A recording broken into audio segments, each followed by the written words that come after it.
কোম্পানিতে, হ্যাঁ, মুখের সামনে যদি সাহস করে, আর গিয়ে অনেক সময় কথা বলতে গিয়ে অধিকাংশ লোকের জবান কি হয়ে যায়, সাহস করে না বলতে, কি কথা বলতো, কি কথা বলে ফেলেন, আর ভিতর এত তত্তর করে কাঁপছে যে আপনার কথায় জড়তা চলে আসে, প্রকাশ করতে পারছে, অথচ 3.5 হাতের আপনার মতোই মানুষ। আর সেই সময় ফেরেশতা এসে জিজ্ঞাসা করছেন, ওই সময়ে জবাব দেওয়া যেমন তেমন কথা নয়। আল্লাহ বলছে যে মুমিনদেরকে আল্লাহ এত অটল রাখবেন যে তাদের জবাব দিতে অসুবিধা হবে না। আল্লাহ বলছেন ফিল হায়াতিদ দুনিয়া ওয়া ফিল আখিরাহ, দুনিয়াতে যেমন মুমিনদেরকে আল্লাহ অটল রেখেছিলেন বাতিলের সামনে, শিরক কুফরের সামনে, পাপীদের সামনে, একা ছিল এলাকায়, তারপরে কখনোই চিন্তা করি যে আমি কি একা, আমার সাথে আল্লাহ আছেন। লা তাহজান ইন্নাল্লাহ মা'ানা কাল্লা ইন্না মাইয়া রাব্বি সায়াহদিন।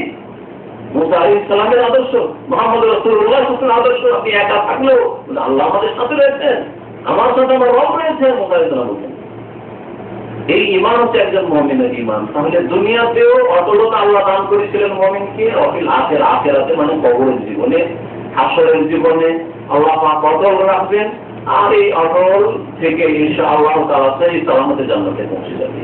তো এই আয়াত সম্পর্কে সাহাবায়ে কেরাম বলেন যে আয়াত নাযালা ফিল আযাবিল কবরি, কবরের আযাব সম্পর্কে, কবরের নিয়ামত সম্পর্কে এই আয়াত নাযিল হয়েছে। ওয়া ইউদিল্লুল্লাহু যালিমিন, আর জালেমদেরকে আল্লাহ বিভ্রান্ত করে দেন, জালেমদেরকে আল্লাহ বিভ্রান্ত করে দেন। জালেম মানে কাফের, জালেম মানে মুশরিক, জালেম মানে মুনাফিক, জালেম মানে যে কোনো কাবিরা গুনাহকারী, জালেম যে গুনাহ করে তো জালেম। আমাদের সমাজের জালেম মানে যদি কারো টাকা মেরে খান, কাউকে খুন করেন, মানুষের হক নষ্ট করেন, তাই জালেম, তাই না? তো আদম আলাইহিস সালাম কোন মানুষের হক নষ্ট করেছিলেন? না জিনের হক নষ্ট করেছিলেন, হ্যাঁ, না ফেরেশতার হক নষ্ট করেছিলেন? আদম আলাইহিস সালাম বানান জালাম নাম করতেন, আল্লাহ নিজের উপরে জুলুম করেছি আমরা। জুলুম মানে হচ্ছে আল্লাহর হক নষ্ট করা, রাসূলের হক নষ্ট করা, মানুষের হক নষ্ট করা, আর নিজের হক নষ্ট করা। নিজের জীবনে, কোন ব্যক্তি জীবনে পাপ করা হচ্ছে জুলুম, যে কোনো গুনাহ যেন জুলুম। জুলুম হচ্ছে এই সমস্ত গুটি নাম না ওয়াইল্লাম তাফসাল্লানা ওয়া তারহামনা লানাকুনু মিনাল খাসিরিন, যে কোনো গুনাহ করাকে জুলুম, নাফসের উপর জুলুম করা, জুলম নাফস বলা হয়। তো বলছিলাম যে ইউদিল্লুল্লাহু যালিমিন, আল্লাহ বলছেন জালেমদেরকে আল্লাহ পথভ্রষ্ট গুমরাহ করে দিবেন। সুতরাং বিভ্রান্ত যখন হয়ে যাবে আর জবাব দিতে পারবে। মানুষ যদি বলতে গিয়ে কি বলে ফেলে অথবা কথা না জেনে, তাইলে তো আসল উদ্দেশ্যে সে স্বার্থ ক্ষতি করলো না, কামিয়াব হইল না। আল্লাহ পাক কবরের জীবনে কাফের, মুশরিক, বেদিন এবং তাদের অনুসারী যারা পাপিষ্ঠ মুসলিম, তাদেরকে আল্লাহ এমন বিভ্রান্ত করে দেবেন যে জবাব দিতে পারবে না। কি করবে? নবী করিম সাল্লাল্লাহু আলাইহি ওয়াসাল্লাম বলেছেন, আম্মাল কাফির ওয়া কাফির মুনাফিক হয়েছে, পাপিষ্ঠ গুনাহগার কাফিরেরা। তখন জিজ্ঞাসা করা হবে মান রাব্বুকা, তখন বলবে হা হা লা আদরি, হায় আফসোস আফসোস আফসোস, আখিরের বিষয় লা আদরি, কিছুই জানে না। গতানুগতিক যারা মুসলমান ছিল, মানে জন্মসূত্র শুধু মুসলমান, শুনে শুধু মুসলমান শুধু, কিন্তু আকীদায় আমলে মুসলমান নয়। তারা বলবে লোকজনকে গ্রামে শুনতাম, এলাকায় বলতে শুনতাম যে বলতো যে নাকি আল্লাহ আছেন, আল্লাহর ইবাদত করতে হবে, নামাজ পড়তে হবে, আল্লাহর প্রতি ঈমান রাখতে হবে, আর নবীর প্রতি ঈমান রাখতে শুনতাম যে নবী নাকি আমাদের মুহাম্মদ সাল্লাল্লাহু আলাইহি ওয়াসাল্লাম, শুনতাম যে দ্বীন ইসলাম পূর্ণাঙ্গ জীবন বিধান, কিন্তু আমরা তা করতাম না। আমাদের রচিত বিধান ছিল, আমরা খেয়াল খুশি জীবন যাপন করতাম, আমরা কুপ্রবৃত্তির অনুসরণ, মন যা চাইতো তাই করতাম।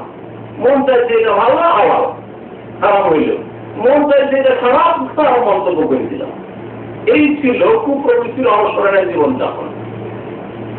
এরা বলবে যে লোকদেরকে শুনতাম বলতে ওই রকমই বলতাম। জিজ্ঞাসা করা হবে মা দিলে বা তোমার দিন কি? বলে হা হা আফসোস আফসোস, কিছু জানি। জিজ্ঞাসা করা মা হাজা বললে আল্লাহ যে পয়সা দেখুন, এই ব্যক্তিকে যাকে তোমাদের কাছে পাঠানো হয়েছিল, মান নবী ও তোমার নবীকে?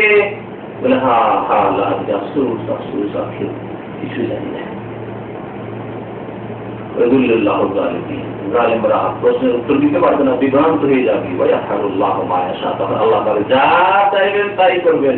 নবী করিম সাল্লাল্লাহু আলাইহি ওয়াসাল্লামের হাদিস রয়েছে যে আল্লাহ পাক মুমিন বান্দা যখন প্রশ্নের উত্তর দিতে পারবে, ভালো মানুষ সৎকর্মশীল নেক লোক যখন উত্তর দিতে পারবে, তখন নাদা মুনাদি মিনাস আসমায়ে, আকাশ থেকে ডাক দেওয়া হবে, আনিফরিসুহু মিনাল জান্নাহ ওয়াল বাসুহু মিনাল জান্নাহ ওয়াফতাহু লাহু বাবান ইলাল জান্নাহ। জান্নাতের ফার্স্ট মানে কি? হ্যাঁ, তারপর কি ফার্স্ট বলছেন আর এখনো ফার্স্ট বলছেন লোকে। হ্যাঁ, জান্নাতের বিছানা বিছিয়ে দাও, ফার্স্ট মানে বিছানা। ওয়াল বাসুহু লিবাস মানে পোশাক, ওয়াল বাসুহু মিনাল জান্নাহ, জান্নাতের লিবাস পোশাক পরিয়ে দাও। ওয়াফতাহু লাহু বাবান ইলাল জান্নাহ, জান্নাতের দরজা খুলে দাও। সুবহানাল্লাহ। কাফের মুনাফিক যারা তাদের অনুসারী, যারা জন্মসূত্রে মুসলিম, কিন্তু সারা জীবন কোনো চিন্তা হয়নি আমাকে আল্লাহ কেমন সৃষ্টি করে। ভালো করে শোনেন কথা, শুধু মুসলিম দাবি করলে হবে না। 60 বছরে 50 বছরে জীবন চলে গেল, কখন এই চিন্তা করলেন না যে আল্লাহ কেন সৃষ্টি করেছেন, কে সৃষ্টি করেছেন, কেন সৃষ্টি করেছেন, এই কথা কোনো চিন্তা আসলো না। আমার কিছু করণীয় আছে কিনা কোনো চিন্তা করলেন না। আরো শোনেন, কখনো এই চিন্তা করলেন না যে আমি মরবো, সবাই মরছে, আমার সামনে অনেকে মারা যাচ্ছে, আমিও মরবো, মরার পর আমার কি হবে এই চিন্তা কখন করলেন না। তারপরে বললেন কখনো না, কখনো না। ইসলামের সুপারি যেসব বিষয় তার একটি হচ্ছে যে যেই ব্যক্তি সারা জিন্দেগিতে কখনো এই ফিকির করলো না যে তাকে কিছু শিখতে হবে, করতে হবে, বিশ্বাস করতে হবে, আমল করতে হবে।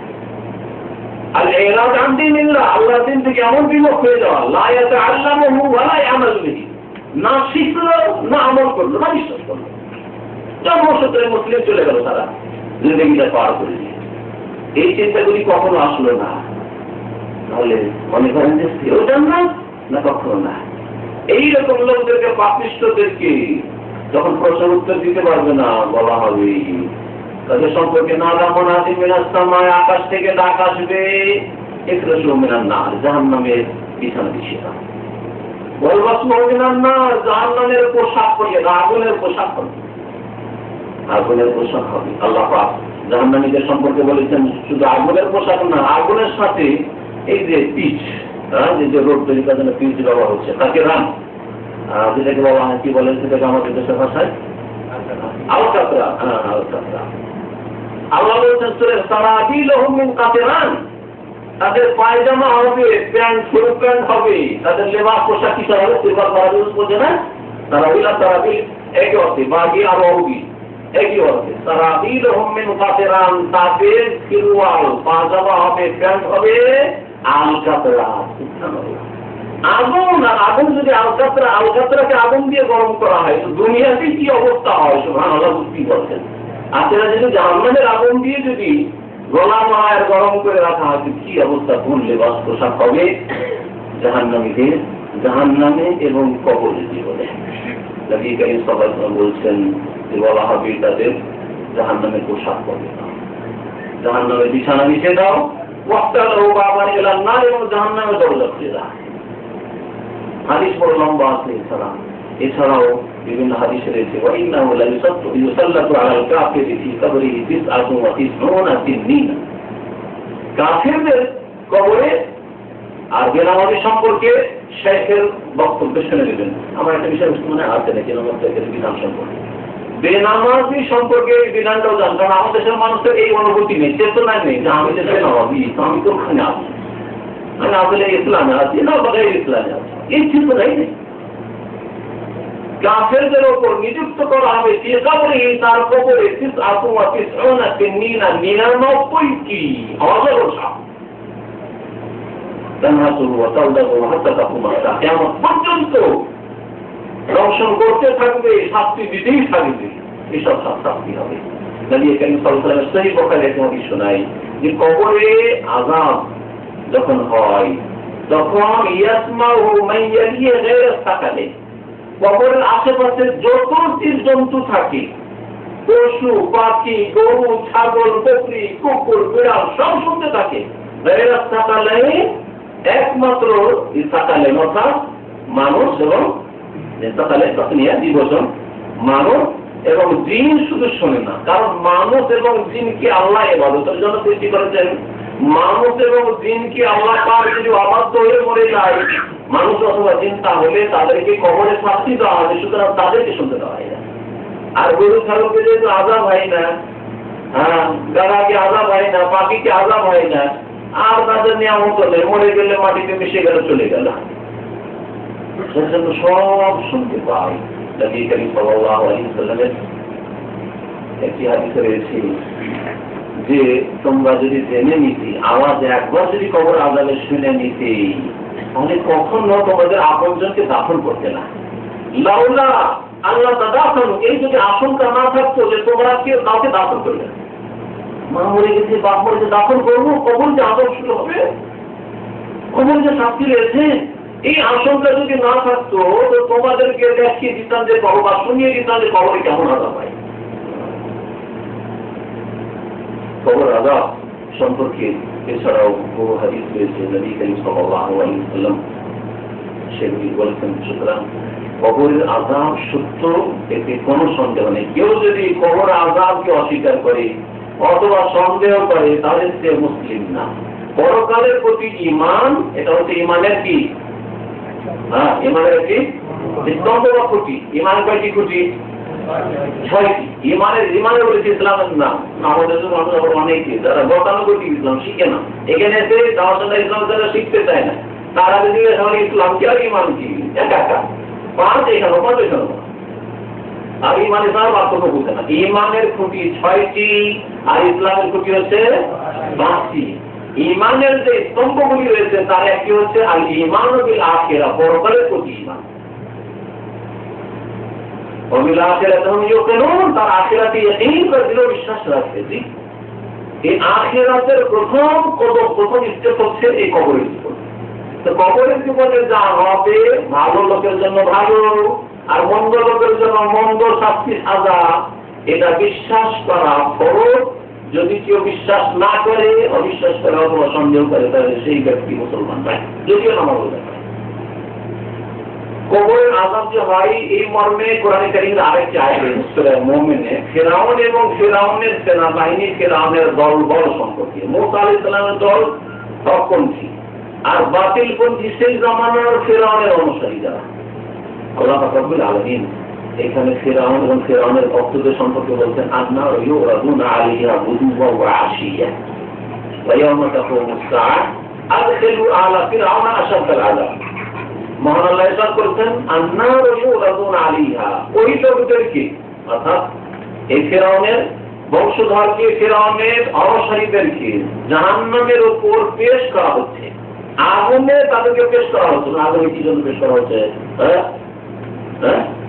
সম্মান দেওয়ার জন্য, শীতকালের আগুন পাওয়ার জন্য, শীতকালের আগুন থাকেন না, ওই জন্য না জ্বালানোর জন্য, শাস্তি দেওয়ার জন্য, আযাব দেওয়ার জন্য। আন্নার ইউরাদুনা আলাইহা, জাহান্নামের উপর, আগুনের উপর পেশ করা হচ্ছে এদেরকে গুদুওয়া ওয়া আশিয়া, সকালে বিকালে।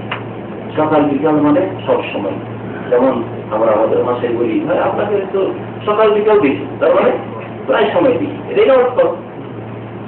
তো এর মানে সকালে একবার দেখি আর বিকালে একবার দেখি, যাতে প্রায় সময় দেখেন ওরা সকাল বিকাল।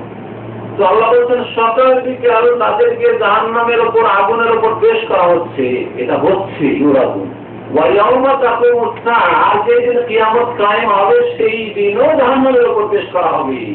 তার মানে কবরের আযাব দিয়ে ফিরআউন আর ফিরআউনের অনুসারীদের নাজাত নেই। এই তো আযাব শুরু হয়েছে, হচ্ছে হচ্ছে হচ্ছে, কিয়ামতের দিনও আযাব আর জাহান্নামের আযাব। ওয়া ইয়াওমা তাকুমুস সাআহ, কিয়ামতের দিনে বলা হবে আদখিলু আলা ফিরআউনা আশাদ্দাল আযাব। এই ফিরআউনের বংশধর, ফিরআউনের চরিত্রে যারা চরিত্রবান হয়েছিল আর হচ্ছে আর কিয়ামত পর্যন্ত হবে, এদেরকে আশাদ্দাল আযাব, কঠোর শাস্তিতে ঢুকিয়ে দেওয়া কথা বলে বলেছেন। এই আয়াত, দ্বিতীয় আয়াত, যে আয়াত সম্পর্কে মুফাসসিরিনগণ বলেছেন যে কবর আযাব সম্পর্কে নাযিল হয়েছে এবং স্পষ্ট। সম্মানিত ভাইরা, কবরের জীবনে আযাব কেন হয়? মুসলিমদেরও আযাব হয়, মুসলিমদেরও আযাব হয়। বিভিন্ন কাবিরা গুনাহগুলির কারণে হয়। তার প্রমাণে সহিহ বুখারী মুসলিমের একটি হাদিস রয়েছে। নবী করিম সাল্লাল্লাহু আলাইহি ওয়াসাল্লাম মদিনায়, আরে এটা বোঝা গেল যে মদিনাতেও কবর আযাব কি হয় না, হয় না? আমাদের দেশের অধিকাংশ মানুষের আকীদা আছে জান্নাতুল বাকি, মানে বাকির কবরস্থান না জান্নাতুল বাকি। ওখান থেকে একটা ধারণা যে বাকিতে মরলি তো জান্নাত, বাকিতে তারপর হইবি জান্নাত, তাই না? আচ্ছা, মক্কায় আল মুআল্লা কবরস্থান ওর নাম বিরাটিন আমাদের জান্নাতুল মুআল্লা, মানে এখানে আল মুআল্লাতে কবর পেলেই তো জান্নাত, তাই না? কখন না, কখন না। মান বাত্তা বিহি আমালুহু লাম ইউসরা বিহি নাসাবুহু, কারণ আমল যদি দূরে ফেলে দেয় মানুষকে, পিছনে ফেলে দেয়, তাহলে তার বংশধর, জমি ভূমি কখনো এগিয়ে দিতে পারবে না, মনে রাখবেন। তো সম্মানিত ভাইরা, নবী করিম সাল্লাল্লাহু আলাইহি ওয়াসাল্লাম মদিনার গলিতে রাস্তায় চলছেন, মাররা আলা কবরাইন, দুটি কবর ছিল, কবর পাশ দিয়ে যাচ্ছে। আর যেতে ওয়াহি হয়ে গেল, নবী করিম সাল্লাল্লাহু আলাইহি ওয়াসাল্লামকে জানতে পারলেন এই দুই কবরে আযাব হচ্ছে। নবী করিম যেখানে সেখানে জানতে পারতেন না, কিন্তু যখন জানিয়ে দেওয়া হয়তো ইন হুয়া ইল্লা ওয়াহয়ুহা, ওহি যখন হইল তখন জানতে পারতেন। ওহি হয়ে গেল, জানতে পারলেন, বললেন সাহাবায়ে কেরামদেরকে, সাথী সঙ্গীরা ছিল সেখানে, ইন্নাহুমা ইউআযাবানি ওয়া মা ইউআযাবানি ফি কাবীর, এদেরকে আযাব শাস্তি হচ্ছে, এই দুটো লোকের কবরে আযাব হচ্ছে। কিন্তু এমন কোন বড় বিষয় ছিল না যে সেই গুনাহ থেকে বেঁচে থাকা বড় কষ্টকর ছিল না। এমন নয় যে কাউকে খুন করে এসেছে, এমন নয় যে এরা শিরক আর মুশরিক হয়ে মারা গেছে, এমন নয় যে আল্লাহ পরকালে অস্বীকার করেছে, নাস্তিক হয়েছে, এমন নয় যে অন্তরের কপট মুনাফিক ছিল, আল্লাহ পরকালে বিশ্বাসের মিথ্যা ধারণা করেছে, এরকম ছিল না। আমার রাজবানি কাবীর, যদিও গুনাহগুলি কাবীরা, কিন্তু এমন বড় বিষয় ছিল, এটা হচ্ছে এর অর্থ। কারণ আর যাদের ভিতরে হচ্ছে বলা ওয়াইন্নাহু লাকাবীর, তবে গুনাহগুলি বড়, মানুষ এগুলিকে বড় মনে করে না। আর বেঁচে থাকাও বড় বিষয় ছিল না, খুব হালকা বিষয় ছিল, কিন্তু সেগুলি হচ্ছে ওয়াইন্নাহু লাকাবীর, গুনাহগুলি বড়। অনেকে এগুলোকে বড় গুনাহ মনে করে না। আম্মা আহাদুমা ফাকানা ইয়ামশি বিন-নামিমাতি, তাদের দুইজনের একজন চুগলখড়ি করত। চুগলখড়ি বুঝেন? কে বুঝে বলেন দেখি? হ্যাঁ, কি চুগলখড়ি মানে কি? হ্যাঁ, একজন লোকের পিছিয়ে বদনাম করতে শুনলে কষ্ট পাইব, এই চুগলখড়ি। এটা চুগলখড়ি, ঠিক বলেছেন? এটা কি বল? গীবত হচ্ছে যে মানুষের চোখের আড়ালে তার ব্যক্তি জীবনের বা পারিবারিক জীবনের এমন দোষ চর্চা করা, যে দোষ চর্চা করা জায়েজ নাই, সেই দোষ দিয়ে অন্যের ক্ষতি করছেন। হ্যাঁ, কি হলো? হ্যাঁ, নাকলো কালামিন নাস বাদেন ইলাপাল, মানুষের কথা এখান থেকে ওখানে নিয়ে যাওয়া পৌঁছানো, ওর সাথে আর একটা শর্ত লাগবে অসম্পূর্ণ আছে। আলাদ অধীর একসার ফিতনা ফাসাদ সৃষ্টি করার জন্য, লড়াই ঝগড়া বিবাদ সৃষ্টি করার উদ্দেশ্যে। কিন্তু ভালো কথা যদি হয়, যেমন আমার সামনে এখান থেকে শুনলেন, আর শোনার পর রুমে গেলেন, আর দেখলেন দু চারজন আলোচনা আসেন, তখন ওদের বললেন যে তোমরা ভুল করেছো, আজকে তো গেলেন, আজকে কবর আজাব হলে গুরুত্বপূর্ণ কথা শুনলাম, আমাদের দিয়ে একটা পয়েন্ট উল্লেখ করলেন, এই কথাটা তো ওখানে গিয়ে নকল করলেন, এটা উচ্চতর করে হয়ে যাবে। তাহলে যদি বলেন যে এখানকার কথা ওইখানে পৌঁছানো, তাহলে এটাও তার মধ্যে সামিল হয়ে যাবে। ভালো করে বোঝার চেষ্টা করেন। এই জন্য এখানকার কথা ওখানে পৌঁছানো, একজনের কথা আরেক জায়গায় পৌঁছানো যদি ফিতনা ফাসাদের উদ্দেশ্য হয়, বাঁধিয়ে দেবো, এদের ঝগড়া লাগিয়ে দেবো, এদের কোনো অভিবাদ সৃষ্টি করে দেবো, এই উদ্দেশ্য যদি হয়, তাহলে এর নাম চুগলখড়ি। শুনলেন একজনের কাছে আপনার মনের কোন এক লোক সম্পর্কে বললেন, লোকটা কিন্তু ভালো মানুষ না, খাত ভারী হয়, অনেকদিন থেকে টাকা পয়সা কত দিচ্ছে না। কথাটা শোনার পর সাথে সাথে গিয়ে বললেন ওর একটু মহব্বত নেওয়ার জন্য, ওর একটু নিকটবর্তী হওয়ার জন্য। আর জানে খালি মোস্তফিজ ভাই বলছিলেন, আপনি নাকি টাকা নিয়ে ধার নিয়েছেন আর দেন না, আপনার হাত ভাই, আপনার স্বভাব খারাপ। আর শোনার পরে কি অন্তরে শত্রুতা আচ্ছা দেখব, কেন এরকম কথা বলেন? আর আমাকে বলবেন, আপনি তারা বলেন, আমাকে বলতেন কেন এরকম করে বলুন, তাই না? জড়া লেগে দিল। এর নাম হচ্ছে চুগলখড়ি। যে কোনো চুগলখড়ি করে বাপ বেড়াতে জড়া লেগে দিয়েছে, তাই না? আপনার স্ত্রী খুব ভালোবাসেন বাপ মাকে, স্ত্রী পত্নী বুড়ি গানে কুটুর কুটুর করে রাত্রে গিয়ে বিছানে গিয়ে বলে, তোমার মা এইরকম, তোমার বাপ এইরকম। এই করে করে যেই বাপ যেই মাকে কত ভালোবাসতেন, এবার দুশ্মন বানিয়ে দিল।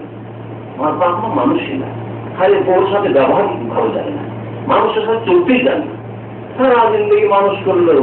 আর আজকে আপনার কাছে বাপ কত শুনে গেলে চুগলখড়ি করে, তাই না? হ্যাঁ, দাবি রাখবো না, দাবি রাখবো। একজন চুগলখড়ি করতো, দ্বিতীয় ব্যক্তি সে পেশাব থেকে বাঁচত না, একটা হাদিস রয়েছে। আর হাদিসের লায়াস্তাতেরও পেশাবের অবস্থায় পর্দা করতো না, রাস্তায় চলতে চলতে যেখানে সেখানে বসে গেল, এইদিকে ডান দিক বাম দিক দিচ্ছে। নদীর কিনারে আমার দেশে যারা বসবাস করে, রেল লাইনের পাশে রোডের আশেপাশে বসবাস করি, আর বাড়িতে বাথরুম নেই, বসে গেল রোডের পাশে মাথায় তাই না, বসে গেল তবু না দেখলি হইল, অসুবিধা নাই, চলছে। সুবহানাল্লাহ। নদী এলাকায় যারা বসবাস করে, রাস্তাঘাটের পাশে ওইরকম সড়কের পাশে যারা বসবাস করে, বর্তমান হয়েছে ওরকম কথা তোলা, সামনে গোলা, চারিদিকে নজর আছে, কেউ চলতে চলতে দেখা হচ্ছে না,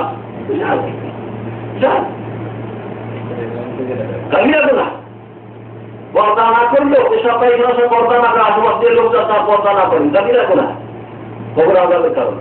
আর যদি পেশাব করার সময় সতর্ক না থাকেন, পেশাব ছিটছে, দাঁড়িয়ে পেশাব, ওটা বসে শক্ত মাটিতে পেশাব, আমার সব বসে পেশাব করতে গিয়েও ছিঁড়ে চলে আসে কাপড়ে, গায়ে চলে আসলে আর তারপরে ধুলেন না।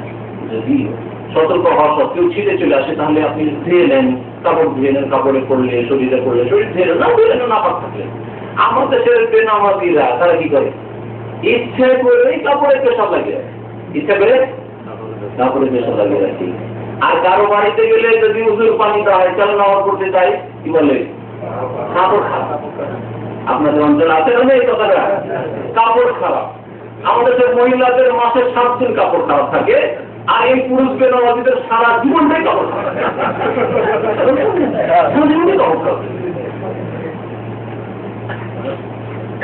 একবার দুইবার ছিটাতে যদি কবর আলাপ হয়, যারা কাপড় পেশাব লাগিয়ে রাখে, পানি দিয়েও হয় না, গুলাদের পানির অবস্থা না থাকে, কুলুও নেই না, প্যান্ট খারাপ হয়ে থাকলো, আন্ডার প্যান্ট খারাপ হয়ে থাকলো, আর এটা বাহানা জানি নামাজ করবো না, এমনিও নামাজ করে না, যদি এই গুনাহ থেকে না বাঁচি, তাহলে কবর আযাব হবে।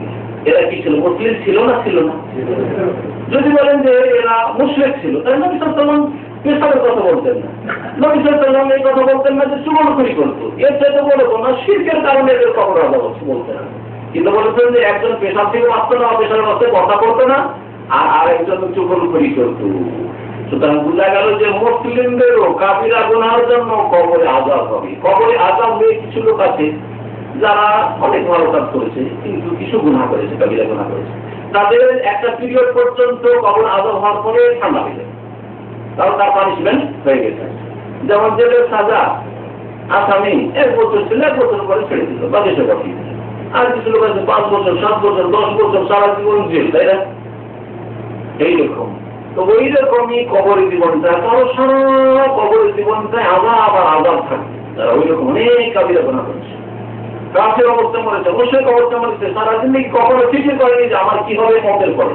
সারা জীবন কবরে আযাব হইতে থাকবে, আর হাসরের মাঠেও আযাব হবে, আর জাহান্নামের আযাবে যেতে হবে। আল্লাহ পাক রব্বুল আলামিন যেন কোরআন এবং হাদিস বোঝার তৌফিক দান করেন, যেন আল্লাহ পাক রব্বুল আলামিন আমাদেরকে যেসব জিনিস বিশ্বাস করা ফরজ করেছে, সেসব জিনিসে বিশ্বাস করার মতো বিশ্বাস করার তৌফিক দান করেন, যে বিশ্বাস আমাদের জীবনে সংশোধন করাতে পারে।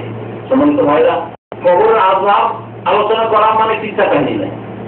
আমি কখনো কিচ্ছা কাহিনীর উদ্দেশ্যে কবর আযাব আলোচনা করি না, এবং আজকে করি নাই। কবরের আযাবের কথা শুনে যাতে করে আপনার আমার সংশোধন হয়, আপনি ভালো করে বুঝতে পারছেন, কারণ আপনার সম্পর্কে আপনি সবচেয়ে বেশি জানেন, আপনার স্ত্রীর চাইতে বেশি জানেন যে আপনি কি গুনাহে ডুবে আছেন, তাই না? একমাত্র আল্লাহ আপনার চাইতে বেশি জানেন, বাকি আপনি সবার চাইতে বেশি আপনার সম্পর্কে জানেন যে আপনি কোন ক্ষেতের মানুষ, কোন অবস্থায় আছেন। শুধু আপনার জীবনে যেসব কাবিরা গুনাহ আছে, কবর আযাব থেকে যদি বাঁচতে হয়, জাহান্নামের আযাব থেকে যদি বাঁচতে হয়, বিচার দিবসের হাসরের মাঠের আযাব থেকে বাঁচতে হয়, আল্লাহর কাছে সংশোধন করেন। আল্লাহ যেন আমাদের সংশোধন করার তৌফিক দান করেন। আমরা সকলে গুনাহগার, আল্লাহ তুমি আমাদেরকে মাফ করে দাও।